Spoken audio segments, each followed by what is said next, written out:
De família passionista, que bom, mais uma vez estamos aqui com a nossa live passionista. Quero pedir licença para entrar na sua casa e hoje nós vamos ter uma live super especial com o professor Leandro, onde nós vamos refletir sobre o sentido da vida nesse tempo tão desafiador. Quero aproveitar, já cumprimentar e pedir licença para entrar na sua casa, cumprimentar o teu pai, a tua mãe, você pai, mãe. Quero cumprimentar você, educando, que está aí. Tenha uma boa tarde. Aqui em São Paulo, com muito frio, mas estamos aqui com o coração aquecido. Quero também cumprimentar as irmãs passionistas que também estão conectados com a gente, a irmã Ailda, as nossas queridas coordenadoras, Aline, Kelly, a Flávia, que com certeza a Flávia vai estar conectada com a gente, a Keila também do ensino médio e todos os alunos hoje. Hoje vai ser uma live onde nós vamos pensar sobre o sentido da vida. E aí, você já descobriu o sentido da sua vida? Por que eu vivo? Quem sou eu? Quem sou eu? De onde vim? Para onde vou? E tudo isso nós vamos refletir com o nosso professor de ensino religioso, de história, professor Leandro. Você sabe que eu venho por muito nas nossas aulas síncronas, eu tenho entrado na aula com o Leandro, feito esse debate, conversando com ele, refletindo com ele, porque nesse tempo nós estamos também preocupados em estar dando esse suporte emocional para os alunos, essa sustentação emocional para o aluno não somente desenvolver o seu conteúdo cognitivo, mas também dessa sustentação emocional para ele suportar esse momento de pandemia, porque muitos alunos estão em casa e muitas vezes a segunda-feira, a sexta-feira, o domingo é a mesma coisa e o tédio não pode tomar conta do seu coração. E hoje, pensando também nessa linha de oferecer essa sustentação, essa reflexão sobre vida, eu vou estar conversando com o professor Leandro, que é de ensino religioso, onde que essa questão da religião é uma coisa muito importante, porque religião é religar o homem a Deus, a pensar na sua dimensão de vida, do transcendente. Então, hoje vai ser uma conversa muito rica, vamos abordar questões antropológicas, psicológicas, existenciais. Leandro, que ele também é professor de filosofia, ele também é graduado em filosofia e história, então hoje vai ser muito gostoso. E quero convidar você já a pegar seu caderno de anotação, mandar a pergunta aqui para o nosso Instagram, estar aqui conosco a Tieme, o Otávio, nós estamos já tentando entrar em contato com o professor Leandro, onde nós vamos falar hoje sobre essa questão do sentido da vida. Vida que não tem sentido, não tem sentido. Qual é o sentido da tua vida? Então vai pensando já nesse instante, por que eu vivo? Qual a razão da minha vida? Para quem eu vivo? O que faz meus olhos brilharem? Tudo isso faz muito sentido para a nossa existência. Então a Tiene e o Otávio eles estão tentando entrar em contato lá com o professor Leandro, para tentar conectar conosco. Estamos tentando entrar em contato com o Leandro, que vai ser mais uma alegria partilhar com ele essa tarde. E você é o nosso convidado. Então, me parece que já está tudo certo. Olá, Olá! Leandro! Boa tarde, Leandro!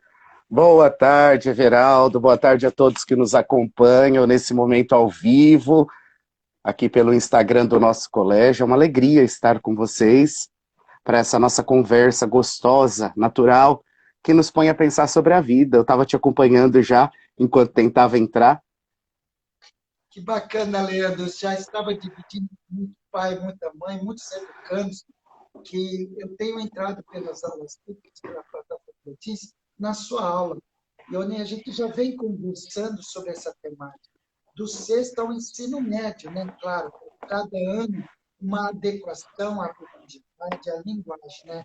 Mas tem sido muito rica a nossa troca, né, Leandro? Sobre pensar sobre essa temática, sobretudo nessa época da pandemia, né, Leandro? Justamente, Everaldo, esse é um tema bastante importante, bastante peculiar para esses tempos, onde parece que muitas vezes foi minguado o sentido da vida, é quando a gente tem que se deparar conosco mesmo, e aí a gente se pergunta, e agora?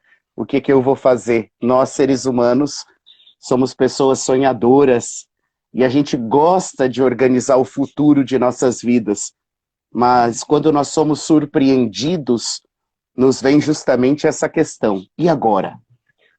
E agora? Eu quero já deixar uma dica para você, Tucano, que está aí participando da nossa live. Mande uma pergunta aqui para o professor Leandro. O Otávio está aqui, a Tina está dando todo o suporte e vai ser uma conversa. Você faz parte aqui da nossa roda de conversa. Leandro, nós temos duas datas importantes na nossa vida. A primeira foi o dia do meu nascimento. E a segunda data, o dia que eu descobri porque eu nasci. Qual a importância, Leandro, da gente saber por que eu nasci? Eu adorei a sua definição. Duas datas importantes. A primeira, então, quando nasci, e a segunda, quando descobri para que eu nasci. Exatamente. E Você sabe que eu gosto sempre de provocar você com essas minhas indagações, tá, Leandro? é uma coisa meio de doido. Quem olha fala, não é normal esse povo, não. E é engraçado, Everaldo, me faz recordar Santo Agostinho, né? Na sua grande inquietação, na sua grande angústia existencial, a se perguntar qual é a razão, para que eu vivo, onde está a verdade, onde que as coisas de fato acontecem, por que acontece isso, justamente essas inquietações que vão levar Agostinho ao cristianismo, porque até então ele buscava verdades construídas, verdades argumentativas. E quando ele chega ao cristianismo, ele se depara não simplesmente com uma verdade falada, uma verdade verbalizada. Ele descobre que a verdade no cristianismo ela é personificada. A verdade é mais que teoria. A verdade é uma pessoa. E a isso vai encantar, de fato, Agostinho para se dedicar ao cristianismo. Na nossa existência, isso também precisa acontecer. Onde está a vida, se não em mim mesmo? Quando então eu não me descubro enquanto um ser vivo, esta segunda data, como você mencionou, que é tão importante, que é justamente descobrir para que vivo, ela não acontece. Quantas pessoas, né, na verdade, vivem perdidas uma vida toda? Vão atirando para tudo quanto é lado até tentar dar certo e por vezes. Opa, vamos lá. Tá. Leandro, deu uma travada, mas logo vamos retornar. O Leandro citou Santo Agostinho. Ele estava começando a refletir sobre essa questão da verdade, como que é desafiador a gente encontrar a nossa pro estava começando a estudar de uma queda aí na energia. Sabemos que cada chuva aí, muitas internet estão sofrendo os seus abalos, mas nós vamos continuar. E você, meu jovem, e você que está ouvindo do cano, você pai, mãe, você já encontrou a verdade na sua vida? Porque eu nasci, porque muitas vezes, quando nós comemoramos o nosso aniversário, a gente canta feliz aniversário. Então, como é importante a gente saber a razão pela qual eu nasci. Então, é sobre isso que nós estamos refletindo hoje, sobre o sentido da vida, né? Foi? Eu acho que eu caí Voltou, aqui, hein? voltou, Leandro. Isso faz parte da nossa existência da vida, essas quedas, né? É verdade, a vida é feita de tombos, nem que for da internet. Exatamente. E quando a gente tem uma razão para continuar, tudo vale a pena, né? Isso, é justamente isso que faz o diferencial. É quando, diante das atrocidades, a gente ainda encontra razões para seguir em frente. Você estava dizendo que a importância de encontrar a verdade na nossa existência, né?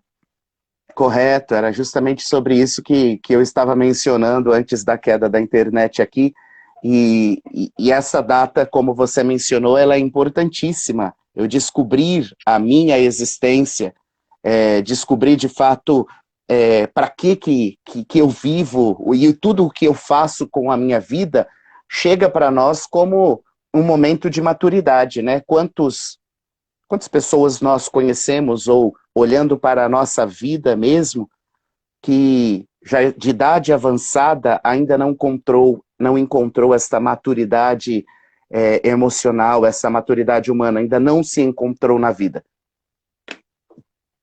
Ô, Leandro, quem fala muito sobre o sentido da vida é Viktor Frankl. Fala um pouquinho sobre ele para nós, para quem não conhece, que está escutando, entrando pela live. Quem foi esse grande personagem que fez tanta diferença na história da humanidade? Legal. De fato, o Viktor Frankl é um grande protagonista nesse sentido acerca do assunto que nós estamos aqui falando, que é o sentido da vida, propósitos e conquistas. Esse pensamento, de fato, provém muito dele. Viktor Frankl era um médico, psiquiatra, judeu, e aí no contexto, então, do nazismo, ele e toda a sua família é levado para o campo de concentração, onde eram obrigados a trabalhar durante o dia todo e ao final do dia recebiam ali uma sopa rala, subnutrida. E dentro do campo de concentração, toda a sua família é morta. Toda a sua família vai passar pelos processos de torturas, que todos nós já sabemos como são os campos de concentração e o que foi o movimento nazista para a história da humanidade. E Viktor Frankl é o único da sua família que se mantém vivo. E aí, diante disso, perdeu a família, está ali no campo de concentração, sendo humilhado por aquilo que ele é, porque ser judeu é ter uma identificação. O judaísmo, eles não são simplesmente uma religião, eles são um povo. E é o povo amado, né? Por isso que é vinculado o termo judeu com Israel, porque a palavra Israel significa meu amado. Então, ou seja, eles se sentem de fato o povo escolhido por Deus, aquele povo que de fato foi eleito. Então, é mais que isso, é uma identificação. Ou seja, quando Viktor Frankl se vê dentro do sofrimento, ele percebe o quê? Ele percebe que ele está sofrendo justamente por aquilo que ele é. E ali dentro de todo aquele sofrimento, ele vai começar a criar a sua teoria, que é a chamada logoterapia. Ou seja, eu preciso de algum modo encontrar o sentido para a minha existência, independente das experiências que eu estou passando. Ele tem uma frase muito interessante. Ele diz assim: o campo de concentração tira tudo que o ser humano pode ter, mas o campo de concentração só me permite fazer uma coisa: de roubar a minha liberdade interior, de escolher como que eu vou viver o que a vida me apresentou.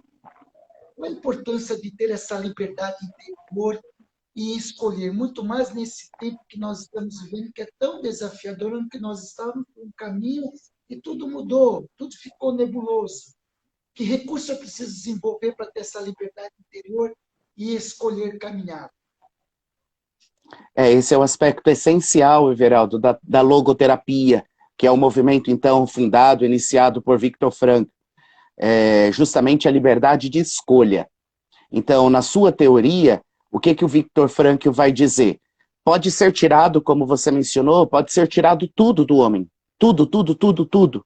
Exceto a última da sua liberdade, a última coisa que é a sua liberdade humana. Ou seja, é o homem que ainda vai escolher o próprio caminho. É o homem que ainda vai tomar as próprias atitudes, independente de quaisquer circunstâncias. Ou seja, diante disso a gente já percebe o quê? Viktor Frankl vem com uma riqueza gigantesca para todos os tempos. não somente para o contexto do nazismo, não somente para o contexto do campo de concentração, mas também para o nosso contexto atual de pandemia, de coronavírus, de desafios, de desempregos, de falência, de desilusões, de não realização dos sonhos, de reprogramação da vida. Ou seja, os assombros, os espantos que a vida nos apresenta, elas podem tirar de nós muitas coisas, mas não o modo em que nós vamos lidar com cada uma delas. Mas não o modo em que nós vamos tomar atitude diante das circunstâncias da vida. Não o modo em que nós vamos enfrentar a nossa história, a nossa vida. É a atitude diante da vida, né? Porque onde tem dor, tem amor. Sofremos por um amor que foi interrompido, por amor que foi bloqueado, ou por um amor que nunca existiu. E aí eu preciso tomar uma atitude, o que fazer com essa dor, né, Leandro? Evidente, é isso mesmo. E aí, no pensamento de Viktor Frankl, ele vai, de algum modo, até criticar a teoria de Freud, porque Freud vai dizer o quê? A sua teoria está baseada na busca pelo prazer, não é isso? Ou seja, o prazer enquanto um elemento de realização, de encontro humano. Ele vai criticar, no outro lado, a outra vertente de Alfred Adler, que de fato, ele vai falar que a existência humana, a razão de existir, ela está na busca pelo poder. O Viktor Frankl inaugura isso de uma maneira fantástica, Everaldo, que ele vai dizer, tanto a teoria de Freud como a teoria de Adler, na verdade, elas são máscaras que nós vamos criando, porque não basta buscar nem o prazer e nem o poder, se eu de fato não consigo encontrar o sentido da minha existência. Portanto, segundo Viktor Frankl, o caminho essencial para uma vida efetiva é a busca pelo sentido. Qual o sentido de viver? Qual o sentido de viver cada coisa? Não é? Eu percebo que a sociedade, nós, seres humanos que compomos a sociedade, estamos cada vez mais desequilibrados, vamos dizer assim, e eu espero que me entendam. Não é que a gente está doido, viu, minha gente? Mas a gente vai se desequilibrando nas nossas emoções, nas nossas razões, nas nossas relações, ou engolidos às vezes pelo tempo. Parece que o dia acaba e eu ainda fiquei com tantas coisas para fazer e não dei conta, porque justamente a gente programa demais o todo e a gente esquece de programar, ou programa de menos, o agora. Segundo a teoria de Viktor Frankl, o sentido da vida está em viver o agora, está em viver o hoje, está em viver cada coisa. Então, quando eu falo sobre o sentido da vida, está longe de mim e do Everaldo, que estamos aqui nesta conversa gostosa, sendo acompanhado por vocês, dar uma receita de como você vai ser feliz. Receitas, várias pessoas tentaram dar. Se elas de fato funcionassem, minha gente, não existiria mais infelicidade na sociedade. Agora, nós estamos aqui justamente para dizer, nós precisamos olhar o hoje da nossa história e atribuirmos sentidos a ela. Então, o sentido da vida está na minha capacidade, na minha liberdade de escolha, de atribuir sentido para cada momento vivido, de ressignificar a minha história, de perceber o que eu sou e o que eu posso ser, o que me acontece e o que eu posso fazer. Interessante, Leandro, porque isso é redimensionar a nossa história. Porque quem mora lá no passado corre o risco de cair numa depressão. Quem fica só preso lá no futuro pode cair no risco de viver uma eterna crise de ansiedade, né? Esquece de se viver hoje, o presente. E nesse presente, talvez, esteja acontecendo muitas coisas e eu preciso dar nome a esse presente. Eu preciso ressignificar esse presente. É uma habilidade emocional muito importante hoje, você ressignificar o momento que eu estou vivendo, né? E muitas vezes, o próprio Victor Frankl diz o seguinte, se o momento é alegre, seja alegre. Se o momento é triste, se o momento for difícil, vou mudar. Mas tem coisas que não dá para mudar. Já que eu não posso mudar o externo, mudo eu. Isso é uma capacidade muito grande de ser humano ressignificar, né, Leandro? Justamente, você resumiu muito bem, Everaldo, a teoria do Viktor Frankl, porque ele vai dizer o quê? Quando nós não podemos mudar a situação em que a gente está inserido, quando a gente não pode mudar a situação que nos acomete, nós somos desafiados, então, a mudar a nós mesmos. E aí essa ideia de mudar a nós mesmos, essa ideia de aprender a acelerar e pisar no freio, aprender a mudar de marcha na hora adequada para não dar o solavanco da vida, exige de nós uma maturidade gigantesca. Então, segundo Viktor Frankl, o que é? O sentido da vida, ele não está em encontrar o sentido da plenitude, mas o sentido da vida está em encontrar os paralelos da vida. Que sentido teria a felicidade se eu ainda não sei viver a tristeza? Que sentido teria a morte se eu ainda não sei viver? Ou que sentido teria a vida se a morte ainda se me apresenta como um espanto, como algo que não é natural? Parece que os homens buscam a todo tempo encontrar o verdadeiro segredo para a imortalidade, mas ainda não deram conta de encontrar os segredos necessários para viver bem e melhor. O ser humano tem a necessidade de ter controle, né? E aí, quando ele não consegue ter o controle, ele entra em desespero. E essa necessidade de querer colocar a vida dentro de uma planilha Excel, e aí calcular tudo, mensurar tudo, é uma certa prepotência humana. E esquecemos que nem tudo é possível você colocar dentro de uma planilha Excel, né? Dar esse sentido, ter esse momento. E que habilidade é essa? Como que você nos ajudaria a pensar hoje, para quem está nos ouvindo, como desenvolver essa maturidade, essa capacidade de se olhar para dentro? Não é uma coisa tão simples, né, Léo?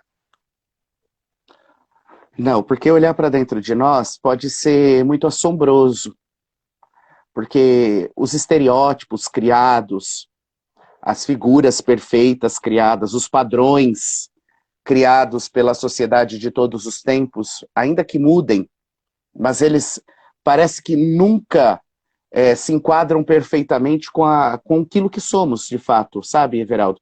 E aí, então, esses padrões, eles começam a nos aprisionar, porque nós nos sentimos, parece que, obrigados a ser daquela maneira, daquele modo. Então, quando de fato, recorrendo de novo a Viktor Frankl, quando de fato eu não consigo encontrar um sentido para a minha existência e para cada coisa vivida, então, mais uma vez, eu gostaria de dizer, o sentido da vida não está, de fato, pessoal, na utopia criada por nós mesmos ou nos sonhos idealizados por outros sobre a nossa existência. O sentido da vida está, de fato, em saber olhar para a minha história e continuar a viver com dignidade. Então, quando você olha para a história de Viktor Frankl e você percebe que no campo de concentração ele perdeu todas as coisas, a sua família toda morreu, ele viveu ali por dolorosos anos e ainda assim ele encontrou forças para viver, você está percebendo que, segundo a sua teoria, é importante valorizar cada momento. Viktor Frankl destaca na sua principal obra, chamada Em Busca de Sentido, que a maioria das pessoas ali, no campo de concentração, elas não morriam simplesmente pela tortura, pelos gases, pelos choques, elas morriam por conta do vazio existencial. Muitas delas deitavam para já não se levantar mais. Elas se esvaziavam. Então, sem um sentido verdadeiro para viver, o ser humano ele é devorado. O ser humano é devorado por quem? Pela sua própria existência. Existe uma diferença entre existir e existência. E eu penso que é viável até nós falarmos sobre isso nesse momento. As coisas existem independentes de nós. A vida do outro, o outro existe independente de mim. A mesa, a cadeira, a casa, o carro, o trabalho, existe independente de mim, mas está em mim a capacidade de atribuir existência às coisas. Talvez não, certeza, na verdade, não fui eu que fiz o Everaldo, foi Deus e os pais dele. Ele já existia antes que eu o conhecia. Ele já existia.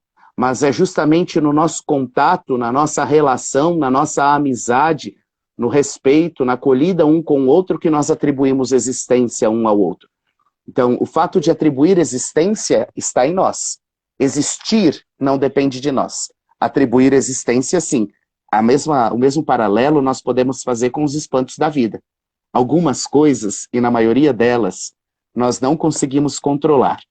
mas nós temos a grande mania de sermos controladores. Isso é inevitável. E aí, quando eu não consigo controlar as coisas, elas vão existir independente da minha vontade.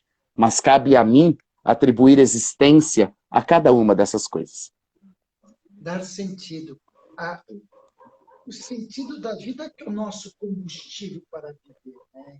Nós estamos falando a liberdade de escolha, dar sentido ao presente, colocar sentido na nossa caminhada, sobretudo muitas vezes quando nós somos desafiados. Eu gosto muito de simbolizar a nossa vida como a viagem do Titanic, né? O mar é a vida, o barco a nossa história, é a nossa história que navega no mar da vida. E dentro desse barco tem um sonho que move a nossa história no mar da vida. Só que a vida não é um problema a ser resolvido, e sim um mistério a ser vivido. Não entendemos, porque aparece um grande iceberg que coloca muitas vezes nosso navio no fundo do mar. Esse iceberg pode ser um namoro que não deu certo, um casamento que foi frustrado, um sonho que não foi correspondido. E aí que está a grande nó. Ou eu levanto, nado, vou até o porto, eu fico lá no fundo do mar. E aí, Leandro, o que a gente pode falar para tantos jovens que estão nos ouvindo, pais, nesse tempo de pandemia? Que razão eu tenho que encontrar para viver, não apenas existir? Porque viver é uma coisa rara. É isso mesmo, viver é uma coisa rara e única. Ela é única. Acontece de maneira exclusiva, acontece de maneira inédita. É como se fosse a estreia de um grande filme, o mais renomado possível de Hollywood, sabe, Everaldo? É a minha vida a cada dia. Esse se encantar pela vida é um elemento muito necessário para todos nós. Existe uma palavra em alta chamada de resiliência, e está se usando muito esta palavra por aí. A minha dúvida é justamente se as pessoas de fato entenderam o que é essa resiliência. Ou seja, esta capacidade que é inata a nós nascemos com ela. Esta capacidade de se refazer de fato diante dos espantos que a vida nos apresenta. Você falou aí do navio, do mar, do iceberg. Eu gosto de fazer analogia com a vida como se fosse de fato um andar de carro. Ou melhor, Everaldo, a vida, ela está bem semelhante a andar de ônibus, mas não é qualquer ônibus, é o intermunicipal, sabe? Aquele que atravessa da Zona Norte para Guarulhos, meu amigo. E aí, sobretudo, quando ele está quase vazio já, que o motorista dá uma acelerada, e a gente sabe bem das qualidades das ruas neste trajeto. E aí é buraco, buraco, buraco, o que faz com que o ônibus, o carro, não vire quando passa por um buraco. É justamente os seus amortecedores. Ou seja, caiu no buraco, levantou e seguiu em frente. Na vida, a resiliência é justamente esses amortecedores. Claro, de uma forma muito esdrúxula que eu estou falando, comparando o que é resiliência, mas para dizer, os buracos vêm, mas o carro não capota. Os buracos vêm, mas a vida não acaba. Os espantos vêm, mas a vida continua. E aí o mais importante é o que eu vou fazer com a vida, não é? Existe um negócio chamado de neurose dominical. Já ouviu falar sobre isso, Everaldo? É fantástico. Quando a musiquinha do Fantástico toca, já dá uma crise existencial, que amanhã é segunda-feira, ó céus. E aí a neurose existencial é justamente algo que é tratado em consultórios já, né? Se tornou patologia. Por quê? Justamente o fato, a gente busca imortalidade, a gente busca tantas coisas que por vezes não estão dentro do nosso alcance, mas nós ainda não sabemos o que fazer conosco mesmo. A gente não sabe o que fazer com a gente quando então num domingo à tarde está chovendo, e aí vem a tal da neurose dominical. É justamente porque esse se encontrar consigo mesmo é desafiador. Nesse contexto de pandemia, eu penso que essa neurose dominical ela se tornou semanal, porque de repente falaram para nós, fica em casa, não sai de casa não, o coronavírus está aí, usa máscara, não toque em nada, passa álcool em gel, lava a mão, não é? Para quem tem toque, por exemplo, nesse período deve estar sendo muito desafiador. De repente você vai entrar no mercado, vem um cara com um negócio na sua testa, assim, eu não tenho toque e me sinto incomodado. Então, de repente, tudo assim nos colocou para dentro de nós mesmos. Então, a gente teve que ficar em casa. O desafio maior, como você já bem disse, não é ficar em casa, dentro de casa. O desafio maior é ter que ficar conosco mesmos. É, de fato, é a casa interior, é a casa de dentro de nós, é o meu eu. Eu me recordo de Sócrates. Sócrates inaugura a filosofia de uma maneira esplendorosa na Grécia Antiga, lá no século V a.C.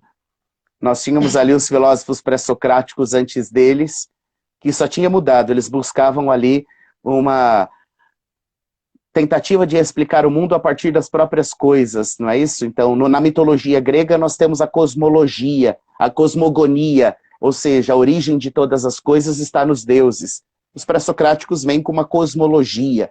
Nós queremos entender o mundo e tudo que existe a partir das próprias coisas. O Sócrates, de repente, muda completamente, e a pergunta essencial do pensamento socrático é perguntar assim, ó, quem é o homem? E aí a sua filosofia se torna uma filosofia antropológica. Quem é o homem? E ele vai dizer, o homem é a sua psique, o homem é a sua capacidade racional, o homem é a sua capacidade de pensar e de sentir, de ver a vida. O homem é tudo, de fato, que ele pode ser. Interessante que nesse nosso mundo contemporâneo, queremos encontrar respostas muitas vezes no shopping, na praia, ou numa pessoa.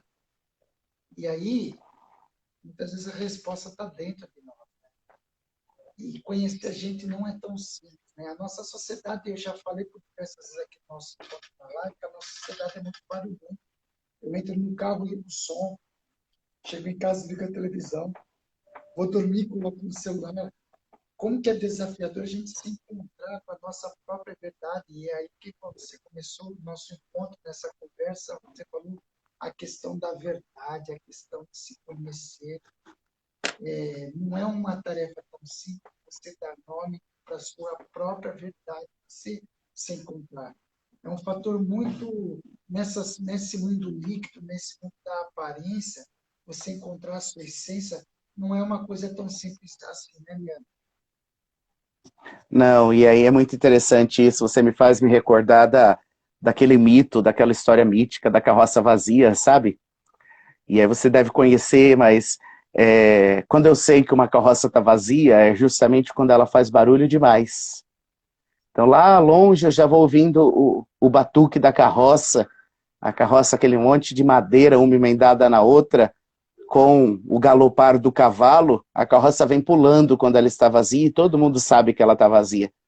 Agora, quando a carroça está cheia, as coisas estão acomodadas, existe um peso sobre ela, de fato ela não faz barulho. Por quê? Porque tudo está acomodado. Quando fazemos barulho demais, quando buscamos barulho demais, quando o silêncio se torna profundamente incômodo, isso significa que algumas coisas precisam ser acomodadas em nós. Quando o barulho é excessivo, significa que a nossa carroça está vazia, portanto a gente está precisando colocar alguns elementos existenciais ali dentro. O grande desafio da nossa vida é entender que a gente é gente, que nós somos seres humanos. E aí essa definição é uma delícia, Everaldo. Essa definição de ser humano é maravilhosa, porque nós já nascemos com o desafio de sermos humanos. Nós já nascemos e viveremos e chegaremos até a morte tentando ser humano. Não é simplesmente uma qualificação, mas é de fato um desafio que nos é colocado, marcado dentro da nossa existência. Como que é ser humano? O que eu faço para de fato ser humano? E aí a gente vai criando ideologias. Eu vou buscando ora ser o super-homem, ora ser o Homem-Aranha. Tem gente por aí que quer ser a Mulher Maravilha. E aí o desafio é saber, a gente não é super-heróis. Nós somos de fato pessoas, humanos. Nem anjos e nem demônios. Somos seres humanos. E aí eu acho que, não sei se anjo ou demônio de fato tem essa dificuldade em saber o que eles são, mas nós, no meio desses estereótipos criados de perfeições e imperfeições, de escuro e de claro, de fato a gente busca tentar quem de fato nós somos. O Frankl, ele recorre muito ali num pensamento de Nietzsche, e aí ele fala isso constantemente quando ele vai apresentar para nós essa questão da busca de sentido. E aí ele fala, aquele que tem um porquê para viver, aquele que tem um porquê para viver, pode suportar quase qualquer como. Aquele que tem um porquê para viver, pode suportar quase qualquer como. Olha que profundidade. Você que está aí ouvindo, você, nosso editor, mande aqui a sua pergunta. O que você está achando dessa conversa aqui com o professor Leandro? Você que é pai, mãe, mande aí seus comentários. Lembrando que após o término dessa nossa live, fica toda essa conversa gravada no Instagram, daí você pode voltar, assistir, você pode até compartilhar aqui, tudo bem? Leandro, você falou uma coisa muito bacana, né? Quando eu tenho porquê tudo, né, Leandro? Aí é muito forte aqui na nossa educação funcionista, educar para ser, e há muito tempo aqui na nossa trajetória pedagógica tem um momento em que a gente trabalha sobre projeto pessoa de vida. Qual a importância de linkar o sentido da vida ao projeto pessoal de vida? Como que você entende essa necessidade didática de colocar, pensar no nosso projeto pessoal de vida? Muito bom. É justamente essa a pedagogia, a missão passionista de ensino, né? Nosso ensino ele é todo pautado no princípio da integralidade. Então, oferecemos conteúdo, sim, como é de nossa responsabilidade para o que de fato fomos contratados. Oferecer conteúdos, mas, sobretudo, nos colocamos como humanos e propomos essa descoberta de humanidade de cada um, de maneira muitas vezes silenciosa, porque, como já diz os santos antigos, as palavras de fato convertem, mas é o testemunho, ou seja, o modo de viver que arrasta outros tantos atrás de si. Então, diante desta nossa missão de ensino, que é encontrar esta integralidade humana, que é encontrar esta grandeza humana, nós vinculamos a ideia do projeto de vida com o sentido da vida. Talvez a gente já tenha acordado, Everaldo, para algo que muitos ainda não acordou. É justamente o fato de que não dá para traçar um projeto de vida enquanto a gente ainda não encontrou o sentido da vida. E enquanto eu ficar projetando o sentido da minha existência para o além, enquanto eu ficar projetando o sentido da minha existência para aquilo que é grande demais, eu esqueço de valorizar as pequenas coisas, que é o cotidiano da vida, que é o relacionamento familiar, que são as amizades construídas, que são os sonhos alimentados. Nessa ideia de sonho, a gente tem ali uma possibilidade e um risco. Sonhar é possível, mas é arriscado. Quando o meu sonho, de fato, cabe dentro da minha existência, ele é a possibilidade de eu seguir em frente, realizando e continuar a sonhando. Quando os meus sonhos não cabem na minha existência, mas ele é projetado a partir da existência do outro, ele se torna um risco de me tornar um frustrado, que ainda atrapalha a vida do outro. Eu lembro de Jó, o personagem bíblico que talvez não tenha nem existido, mas que marca a história de todos nós. Alguém, algum dia, cristão ou não, já ouviu falar do tal do Jó, não é isso? Que sofre as perseguições, mas se mantém fiel. Sofre. A paciência de Jó. É isso, o ditado popular é a paciência de Jó. Ou seja, você aguenta. Ou nós poderíamos recordar ainda um outro personagem bíblico, Jonas. Jonas. Ele tem ali uma missão a ser cumprida, mas ele é temeroso. Ele tem medo. E o que ele resolve fazer? Ele resolve fugir. E se esconde, então, no porão de um barco, de um navio. E aí o que acontece? Diante de uma grande vendaval, uma grande ventania, o mar se agita, e aí o negócio fica tenso. O que vão fazer? Vão pegar tudo que tem no porão e jogar para fora, que é para deixar o barco mais leve, para ver se eles não afundam. A surpresa deles é que eles não encontram só mercadoria nesse barco, eles encontram um homem lá, mas a gente não conhece esse homem. Joga ele fora, e aí vai dizer que o Jonas foi engolido por um peixe e foi cuspido, lá, vomitado lá no local que ele tinha que ir. Ou seja, por que a ventania veio? Porque Jonas estava fora do lugar dele. Quando a gente não se coloca no nosso lugar, quando a gente foge de fato das nossas responsabilidades, a gente atrapalha a vida do outro.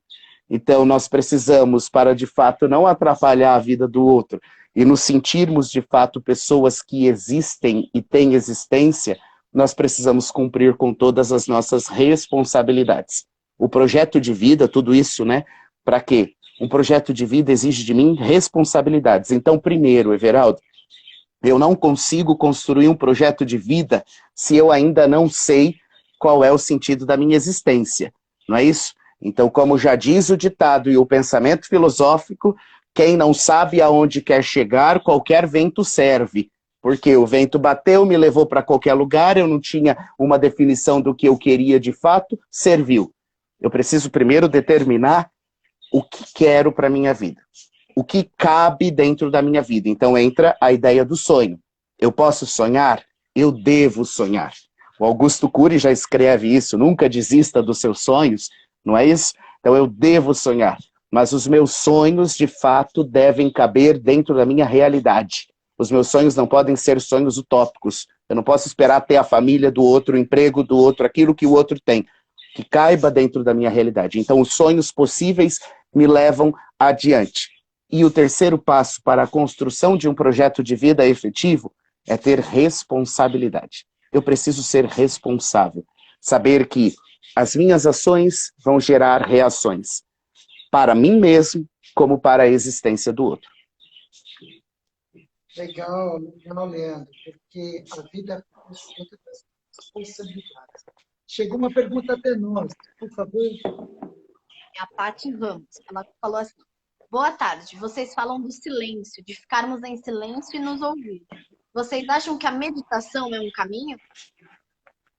E aí, Leandro, nós que participamos do curso, que a escola deu todo esse espaço para capacitar nós, educadores, a meditação, e como que você entende a questão do silêncio, da meditação, como busca de conhecer, empoderar de si e encontrar o seu sentido da vida. Nossa, Everaldo, eu tive a possibilidade agora de fazer inveja aos professores do mundo todo. Nós somos profissionais de uma casa de ensino que valoriza os professores e, de fato, as irmãs se empenharam, investiram em nós, nos propuseram ali algumas experiências, um curso sobre meditação, de fato, com Carlos Legal, esse é o nome dele, né, Everaldo? E que foi, de fato, muito valioso. Então, respondendo a pergunta, acho que era a Paty, ela falou, é isso? Isso. Isso, Paty, olha, já somos íntimos, Paty. Diante dessa ideia da meditação, minha amiga, a meditação é fantástica, porque o primeiro desafio que nós encontramos na meditação, e ele será constante, porque tudo de fato é um processo de exercício, é sabermos silenciar a nós mesmos. Uma coisa é você não falar, outra coisa é você silenciar. O fato de eu não estar falando, verbalizando palavras, não significa que eu encontrei o silêncio. O silêncio é a riqueza maior quando eu consigo acalmar algumas coisas dentro de mim. O mesmo se dá na diferença entre ouvir e escutar. O mesmo se dá na diferença entre olhar e enxergar. Existem diferenças. Existe o superficial e existe o profundo. Então, de fato, a meditação é um caminho maravilhoso para que nós pudéssemos encontrar este sentido para a nossa vida, para que nós pudéssemos, de fato, aprender a olhar para dentro de nós mesmos. Não só a meditação, existem tantas outras formas, e eu acho que toda forma que, de fato, me ajuda, ela é válida. Como, por exemplo, a yoga é um exercício válido, sim, de autoconhecimento, evidente. O recitar mantras, o ouvir mantras, como é próprio de várias comunidades de espiritualidade, são eficientes. Evidente que são eficientes. Então, quando eu penso, por exemplo, o povo de Israel, Eles têm um mantra que eles seguem o dia todo, Shema Israel, Adonai Elohim, Shema Yahá, ou seja, escuta Israel, o Senhor é o teu Deus, um é o Senhor. Eles passam o dia todo mencionando estas palavras. De algum modo isso ajuda eles a silenciarem? De algum modo isso ajuda eles a interiorizarem? É evidente que sim. Neste processo do silêncio, ou seja, nesse processo de encaixar as abóboras dentro da carroça da nossa existência, a forma que eu encontro e que me faz bem é a mais válida. Leandro, a TM já passou, falou que sua cota são 6 minutos, foi muito rápido. Vou ter mais perguntas? Mais 10 minutos. Então, eu quero entender. Contrapõe uma coisa, olhando para nós. Viver para si ou viver para ter? Aparência ou essência? É impossível viver sem ter, Everaldo. Alguns arriscam ainda num discurso que na minha concepção é passado, de que é preciso abandonar tudo. Não, a gente não consegue abandonar tudo. A nossa existência, para vivermos, nós precisamos ter muitas coisas. Agora, muitos também se perdem sobre o valor de cada coisa, sobre o valor essencial de cada coisa. Na sociedade onde que a gente vive, nós somos valorizados não por aquilo que somos, mas por aquilo que temos. Ou seja, o nosso estereótipo, aquilo que a gente mostra para os outros enquanto uma realidade de ter é que valorizam para nós. Nós somos valorizados pelo poder que nós exercemos. Não vamos ser medíocres, olha muitas vezes, não na totalidade, tá certo? Mas olha muitas vezes as relações que nós temos com aqueles que são superiores a nós, de fato são relações verdadeiras, ou de fato nós estamos valorizando o poder que elas exercem sobre nós? Ou quando você e eu exercemos algum prazer, algum poder, de que modo isso de fato vem, e de que modo que as pessoas se aproximam de mim por interesse? Na escola acontece muito isso, Everaldo. O mais inteligente da turma não é aquele que tem mais amigos. O mais inteligente da turma é aquele que tem muitos colegas que querem fazer o trabalho em grupo juntos, ou que pede a foto da lição que esqueceu de fazer para fazer rapidinho, o professor não vê. Ou seja, valoriza por aquilo, pelo poder que nós exercemos.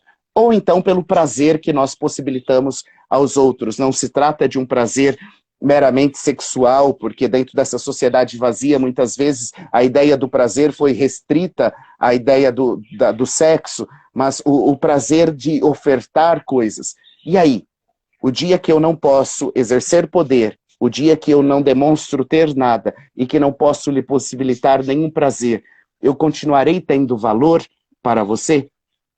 A sociedade reclama uma valorização do ser. Eu reclamo para minha existência ser valorizado por aquilo que eu sou, mais do que aquilo que eu posso oferecer ou aquilo que eu tenho. Me valorizem por aquilo que sou. Eu sou gente, eu quero ser olhado. Esse é o grande grito, é o grande clamor que a sociedade faz. Talvez a gente esteja aí nesse período de pandemia, de fato, precisando rever os nossos conceitos. Eu gostaria de trazer, já que a gente já vai encerrar, Everaldo, o pensamento de um carinha que eu gosto muito e que eu sei que você também gosta. E assim, trazendo esse pensamento, eu gostaria de provocar aqueles que nos escutam agora ao vivo. Estou feliz em ver vários comentários que vão aparecendo aqui na minha tela. Obrigado pelo companheirismo, pessoal. Mas também por aqueles que vão nos assistir depois, porque a internet é assim, tá na rede, já era. Vão ver agora, vão ver daqui 10 anos, algum momento vão ver. E aí eu espero que essa nossa conversa chegue, de fato, em momentos preciosos para a vida de cada pessoa que nos acompanhar depois. E aí fica a proposta desse pensador, Pierre Teilhard de Chardin, um padre jesuíta, tá certo? E que ele vai, de fato, construir um pensamento acerca da felicidade. O que é ser feliz? Qual é a postura humana para, de fato, sermos felizes? E aí Pierre Teilhard de Chardin, ele apresenta a vida como uma grande escalada. Ou seja, nós nascemos lá embaixo dessa montanha. Nós nascemos e quando nós somos criança, a gente olha para tudo e tudo é muito grande. Tudo tem uma proporção muito grande. O adulto é grande demais. O carro do meu pai é o maior do mundo. Tudo parece que é muito gigante. E essa analogia, ela é perfeita. Nós nascemos abaixo de uma montanha e nós olhamos para cima e idealizamos que nós queremos subir esta montanha. Alguns são cansados. O Chardin vai, de fato, mencionar que são os evitadores. Eles olham para a montanha e falam, não, é muito cansativo, vai dar muito trabalho subir, a vida é muito perigosa, é melhor então eu ficar na minha. Esses cansados, os evitadores, são aqueles que de fato preferem viver no seu mundo, trancafiados em si mesmo, reduzem as relações, porque é perigoso se relacionar com o outro, confunde felicidade com tranquilidade, e uma coisa não tem nada a ver com outra. Depois, nós temos outro grupo de homens, que são os chamados os brincalhões, os hedonistas, os foliões, são aqueles que sobem um pouco da montanha, quando chega no meio ele fala, opa, olha que lugar maravilhoso, daqui do meio eu consigo enxergar mais perto lá em cima, daqui do meio eu consigo olhar para baixo e perceber tudo que eu já subi, aqui tá bom, vamos viver a dinâmica do prazer, e aí eles confundem felicidade com prazer. A primeira preocupação desses é encher a taça e comemorar. Mas, segundo Chardin, a essência, o homem verdadeiro, ele está na terceira categoria dos homens. Qual é essa categoria? De fato, é a categoria dos chamados fervorosos, a categoria dos chamados ardentes, os amantes. São aqueles que não fazem da dor um elemento de parar de viver, mas eles fazem da dor uma possibilidade de conseguir viver. Eles não enxergam a vida como algo que não pode de fato acontecer ou que já aconteceu. Eles enxergam a vida como um processo de construção. Para sermos felizes, de fato, segundo Chardin, e segundo a minha compreensão, bebendo da fonte de Viktor Frankl, se faz necessário construirmos, reconstruirmos, construirmos de novo, insistirmos. Eu quero ser feliz, é preciso arriscar. A vida é como um tiro no escuro. Eu não tenho certeza onde ele vai chegar. Quem não arrisca, e de fato esse é o pior arrependimento que a gente pode ter, na minha concepção, Everaldo, eu odeio me arrepender daquilo que não fiz. Esse é o pior arrependimento que eu trago muitas vezes na existência, quando o medo me paralisa e não me deixa de fato arriscar. Se eu arrisco, pode ser que dá certo, como pode ser que não deu certo.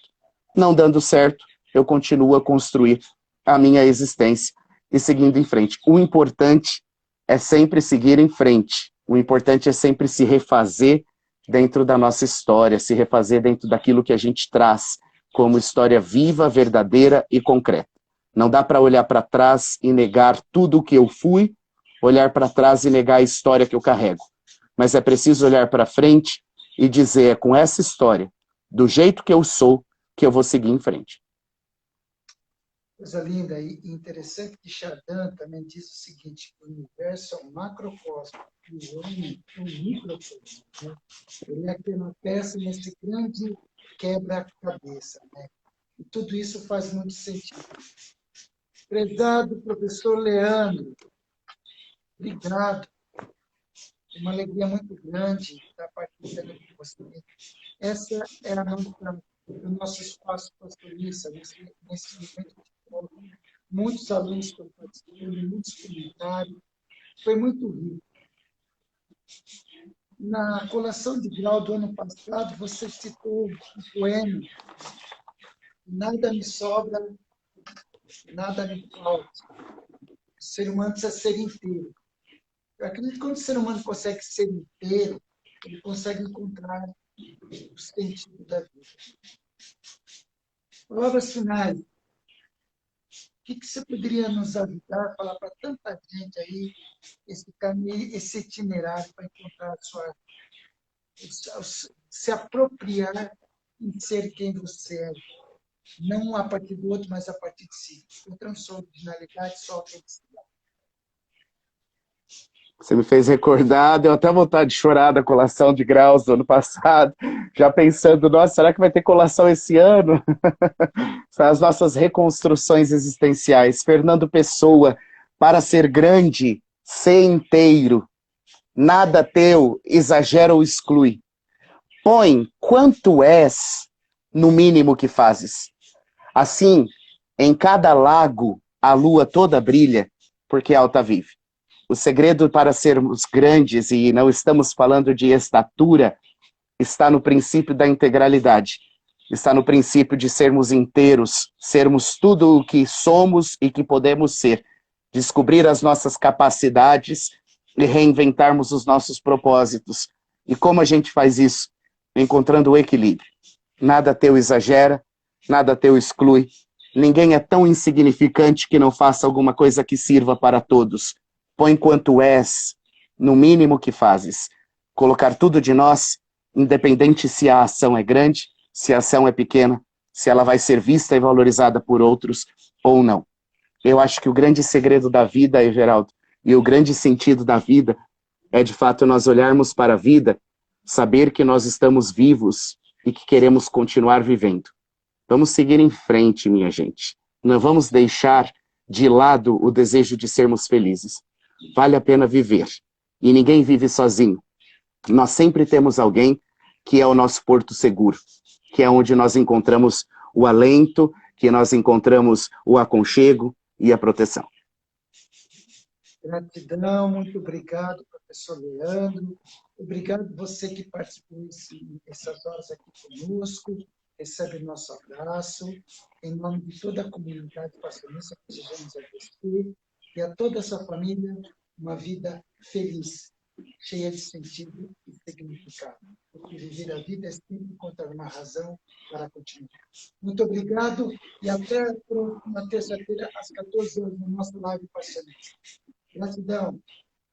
Tchau, tchau. Boa tarde para todos. Sejam felizes.